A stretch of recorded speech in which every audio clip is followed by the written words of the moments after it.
Dar e urât când nu știe pula mea să vorbească. Nu poate o glumă, nu poate să iei după o înțeleg,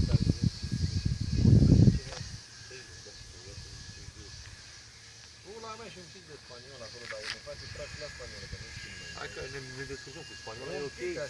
Facem, știm.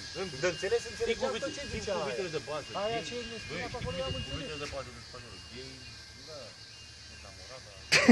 Pula mea, problema e că nu înțeleagă ăla, că vrei la...